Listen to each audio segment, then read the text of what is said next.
Nag-aano ko ng asin, pero hindi siya umalis. Hanggang doon sa gate sa baba, andun lang siya. Hindi ako naniniwala sa pag gusto ko talaga niya sundan, susundan ka niya. 7-Eleven, mamimili din sila, ganon. Mas marami daw multo sa mga simbahan. Naniniwala po ba kayo sa ganun po?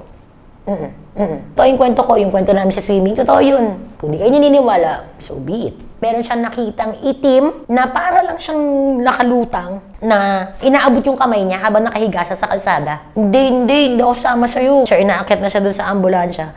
Nasa paanan lang daw niya. Sinara na yung ambulansya, umandan na sila, andun lang. Kahit anong oras pwede sila magparamdam, umaga, tanghali, gabi, kumakain ka, jumejabs ka. Madaling araw yun, parang nag-iiyak ako uli kasi nakalutang si Aling Puring. Siya, nakatayo siyang ganun. Tapos nakatingin siyang ganun. Parang hindi porket hindi mo nakikita, hindi na nag-e-exist. Ano pong masasabi niyo dun sa mga peking ghost hunters po? Kung ano lang na-experience ko, dito na lang ako at sana mawala na din.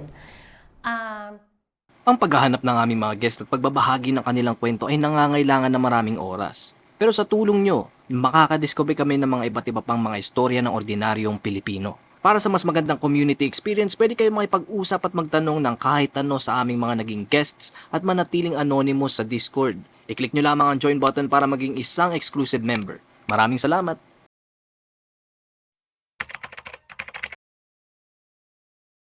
Nakaganon daw yung buhok parang pa ganyan.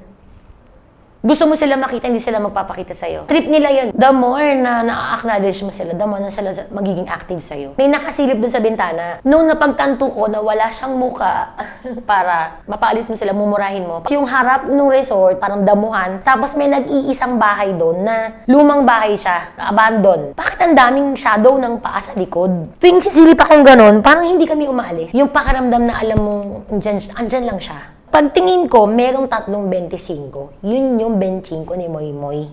Habang nagsiswimming siya, hindi ko alam kung yung ba yung nakuha niya sa premyo o pera niya mismo yun. Yung pinatago niya, yun ko pala nailagay. Nawala sa utak ko na naiuwi ko. So yun, hindi ko alam kung yun sinundan niya. Dahil meron palang kasabihan na kapag nagbigay ka ng coin sa isang lugar, iisipin nila kanila na yun. Parang ganun ang nangyari. So ang ending, nilabas ko, ang sabi sa amin, idalin namin sa may pinakamalapit na kung anuman chapel.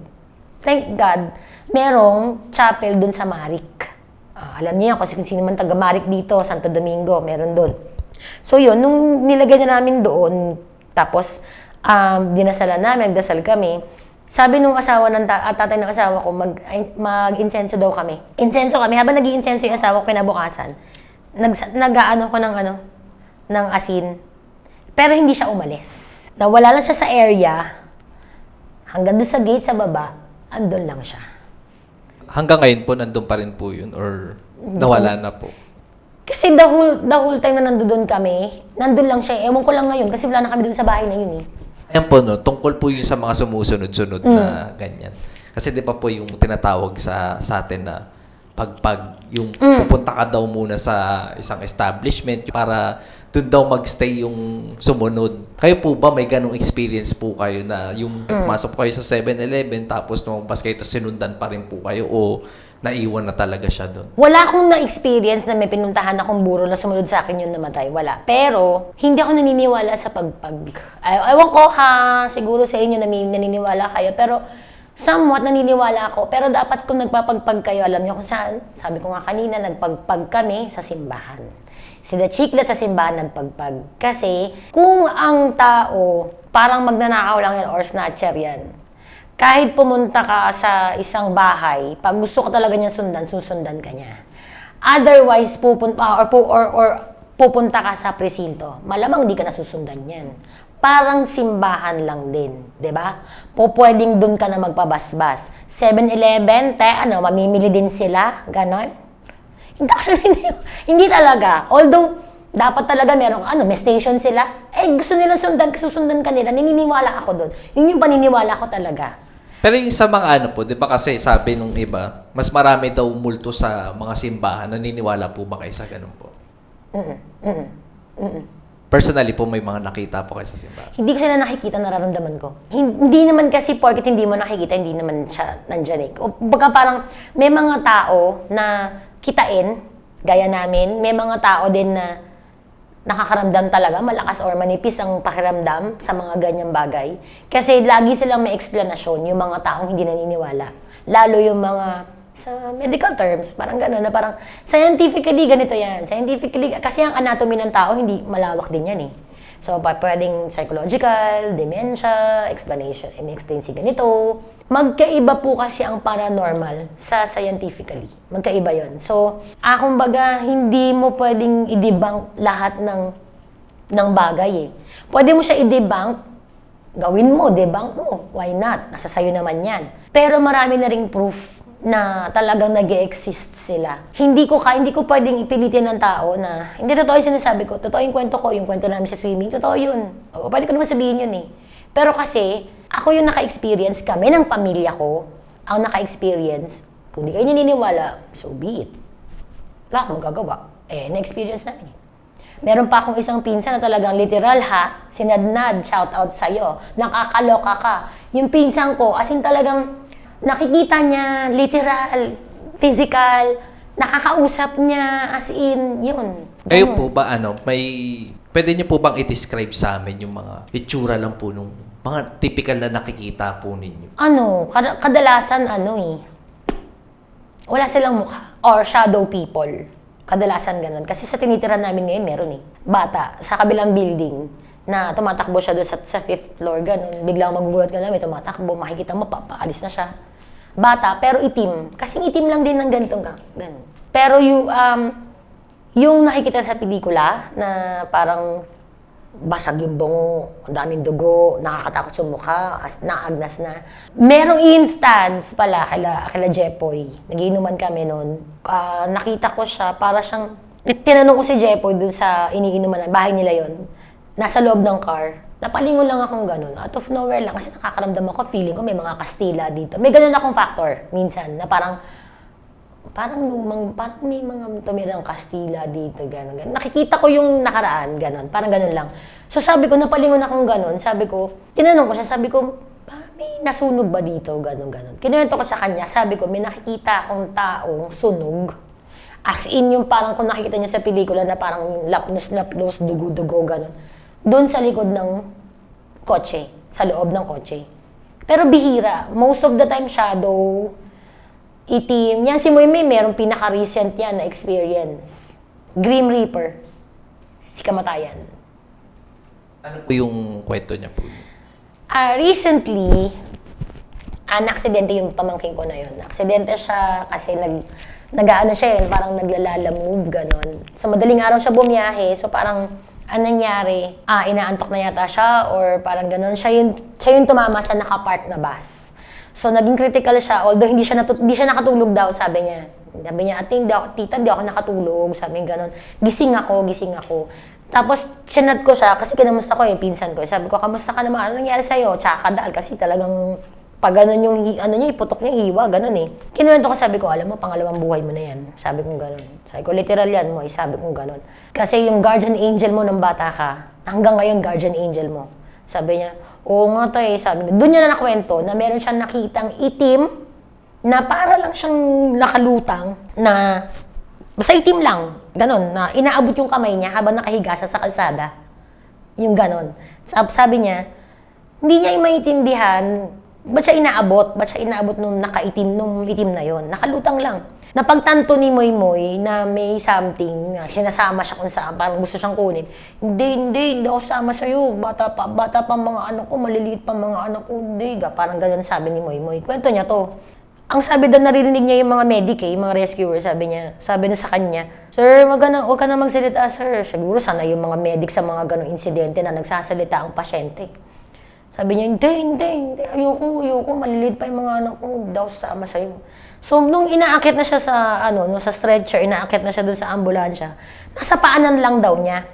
Tinitignan lang daw niya, gising siya sabi niya gano'n, gising ako, tayo daw nakatulog. Sabi ko, swerte mo. Kung nakatulog ka, wala nang moy-moy.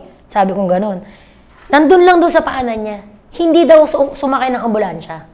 Kumbaga, hanggang sa maisara yung ambulansya, nandun lang siya. Kaya daw tinitignan ni Moymoy kasi gusto daw niya malaman kung susunod sa kanya. Hindi daw. Kung sinara na yung ambulansya, umandar na sila, andun lang, hindi sumama. Ganun pala yung pagka yung mga near-death experiences. Talagang may mga ganun.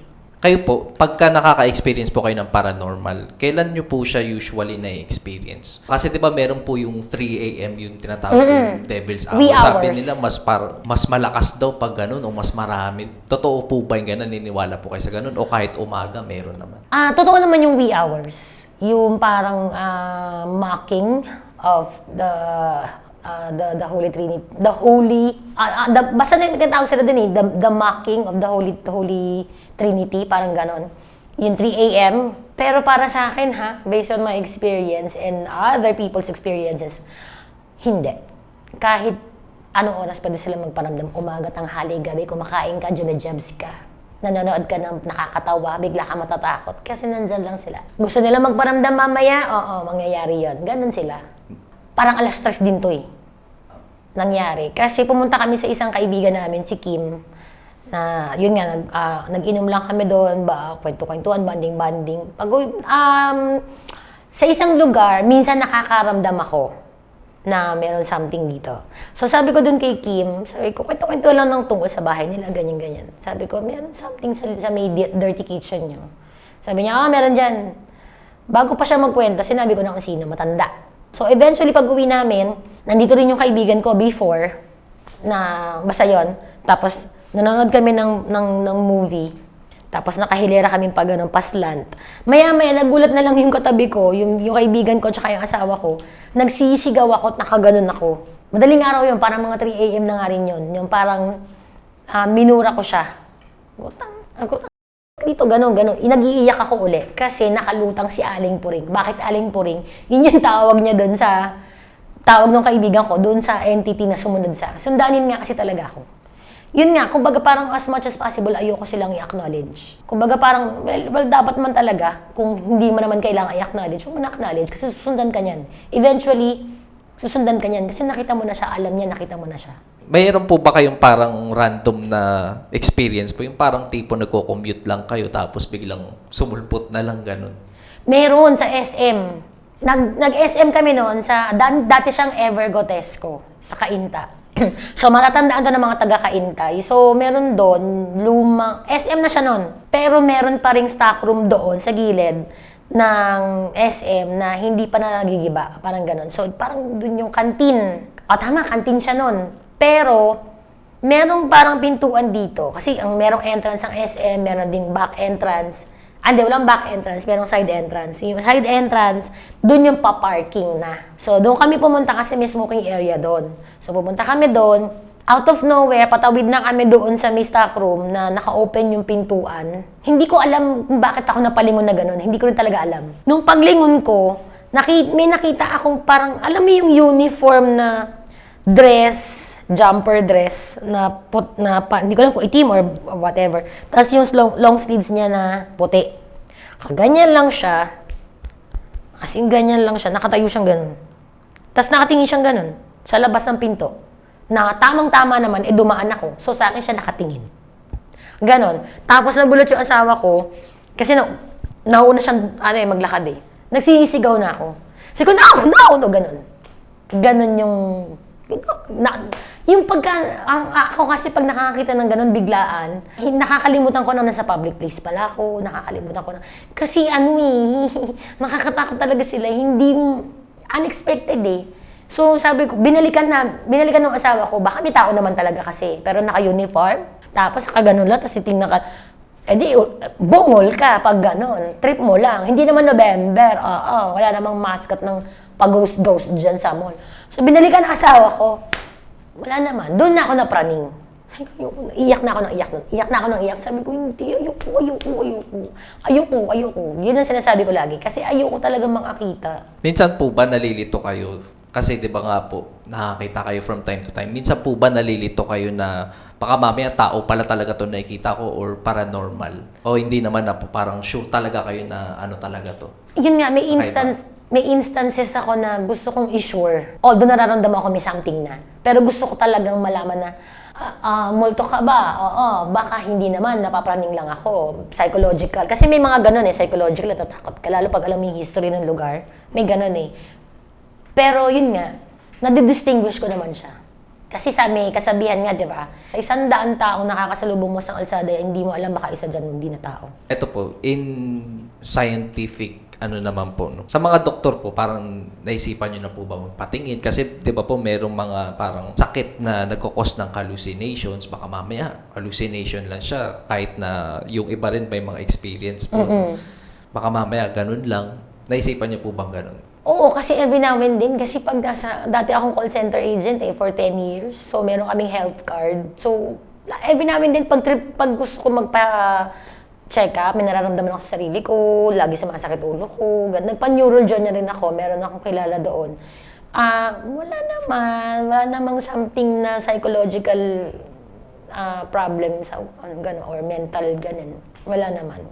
Ano po yung gusto nyo pong sabihin sa mga tao na hindi po naniniwala sa mga ganitong klaseng bagay na may mga kababalaghan po na nangyayari po sa mundo po natin? Marami akong nakakilala na ganyan, na hindi naniniwala na eventually, na-experience nila si Bornok. Yun, sa Baguio, sa Benguet. Na una, pagdating namin, parang di siya naniniwala na may something. Hanggang sa na-experience niya na. So, sabi ko nga, ulitin ko lang din itong sinabi ko dun sa pamangking ko, sa pinsan ko na yon. Sabi ko, at saka sa vlog ko. By the way, vlogger nga din pala ako. So, sabi ko dun sa vlog ko, which is totoo talaga to ha, in any aspects of life. Ang hangin hindi mo nakikita pero meron ka nararamdaman. Hindi mo nakikita pero na-inhale mo, na-exhale mo. So, para sa akin, just because you can't see it, doesn't mean it doesn't exist. Yun na lang yun. Parang hindi porket hindi mo nakikita, hindi na nag-exist. Para sa akin, lahat ng bagay, nakikita mo o hindi, respetuhin mo lang. Respeto. Since andyan po tayo no, sa usapang nakikita o hindi nakikita, ano pong masasabi nyo dun sa mga peking ghost hunters po? Na kunwari may nakikita sila o nangyayari dun sa iniimbestigahan nila. Kasi may mga na-interview po ako na parang kino-call out yung mga fake ghost hunters. Kilala ko yan! Tapos marami daw pong ganun. Ano pong masasabi nyo sa ganun po? Alam ko yung kalakaran. Na kaya talaga dito, hindi lang dahil gusto mong i-share sa kanila yung experiences mo. Experiences, meaning naranasan mo, ha? Hindi yung gawa-gawa lang, ha? Kasi hindi lang yung ibang tao ang kiniloloko mo, pati sarili mo. So, minsan may mga nangyayari na hindi mo na alam kung totoo pa ba yung kinukwento mo o hindi. Minsan gusto mo na lang magpa-content kasi gaya ko, alam ko kung ano legit sa hindi. Meron akong pwede ba ako magbanggit? Hindi naman pangalan, wala ba banggiting vlogger. Meron akong isang napanood din to ni Bongo TV. Hindi ko alam, nagulat na lang ako, biglang bumabiyahe siya. Tapos, out of nowhere, biglang may multo na dito. Na parang, kasi ang multo, by the way, wala yung shadow. So, kapag nanonood ako ng mga ghost hunters or mga abandoned explorers, tinitignan ko agad, kahit yung mga yung mga ibang bansa, mga international ghost hunters, na sinasabi nila, kiniklaim nila na, nakuha na ng camera. Una kong tinitignan, shadow. May shadow ba to? So, yung isang beses na napanood ko siya, yung local vlogger ng Kuno na nakakatata siya ng mga entities, biglang pagdating niya doon sa isang curve, meron na siyang nakitang babae na naglalakad pababa ng bulubunduki na hindi ko alam. Agad-agad Tapos gusto mo balikan mo agad, tapos pagtingin mo wala na, tapos pagbalik ko, nire-rewind ko May shadow siya, Ikaw, Pero iba po to dun sa mga yung shadow person po, iba po siya. Iba yun. Pag white lady, walang shadow. Kasi multo yun. Pag tiyanak, hindi ko alam. Kasi aswang yun. Baka meron. Kasi ang aswang, pwedeng tao, pwedeng hindi. So, hindi ko alam. Pero pag multo, entity, technically, wala silang katawang lupa. So, kapag walang katawang lupa, walang shadow. Which is, mag-a-agree sa akin dito yung mga paranormal experts. Walang shadow ang multo, mga ante. Ganon yarn. Iba din yung shadow people. Shadow people alone is shadow lang talaga siya. Wala siyang kasamang katawan. Ano po yung mapapayo niyo sa mga taong clairvoyant din po? Hindi ko alam kung ano mapapayo ko sa inyo. Pero, meron kasing, magkaiba kasi ang entity na humihingi ng tulong magkaiba rin yung entity na gusto lang manakit. Evil yon. So, para sa ating mga lalo sa mga ibang clairvoyant na mas malalakas kaysa sa akin kasi ako ayoko talaga maging malakas. Kung ano lang na-experience ko, dito na lang ako at sana mawala na din. Tatagan nyo lang yung faith nyo kasi ito lang yun. Siya lang talaga yun. So, kung hindi nyo kayang nakipag-deal sa mga bagay na nakikita nyo, kapit lang kayo or ipasara nyo na lang kung may mga third eye kayo. Kung hindi yun talaga kaya. Kasi hindi naman lahat ng nananakot is dahil gusto nilang manakot eh. Kung yung iba kasi kaya sila nagpapakita na nakakatakot yung mukha nila kasi gusto nilang ipakita na ito yung kinahinatnan ko, gusto ko tulungan mo ko. Na hindi rin naman nila alam kung paano sila mag-a-approach sa'yo. Walang nangyayari na magpapakita sa'yo, never nangyari ito na magpapakita sila sa'yo, kakausapin ka, tulungan mo naman ako, multo na ako eh. Walang ganun. Hindi nila alam paano sila hingin ng tulong kasi nga, wala na silang power. Wala na. Hindi na nila kayang gawin yung mga nagagawa natin na dati nila nagagawa dahil buhay pa sila. Wala na. Technically, wala talaga. So kung ano lang yung kaya nilang gawin, ibubuhos nila yan sa isang device or kung ano man pinakamalupit nilang power. Yun na yung mapapakita nila. Pero kapag ang entity na nakikita mo or nakakasalamuha mo or na-encounter mo is kaya ka ng saktan, tapos meron ng threat sa'yo, hindi na yun humihingi ng tulong. It's evil. Ano pong final message niyo po sa mga manonood po? Wala naman. Kaya lang gusto ko lang sabihin sa inyo yung mga skeptical para sa aming mga nakaka-experience ng paranormal. Kung hindi kayo naniniwala sa amin o sa mga kaibigan ninyo na merong third eye or clairvoyant, respeto nyo na lang. Kasi may mga taong hindi naman talaga kitain. And again, just because you can't see or we cannot see doesn't mean it doesn't exist. Kung gusto nyo manood ng mga dokumentaryo galing sa mga interviews namin, huwag nyong kakalimutang i-check ang isa pa naming YouTube channel, Off the Record Beyond Borders. I-click nyo lang ang link sa description. Maraming salamat!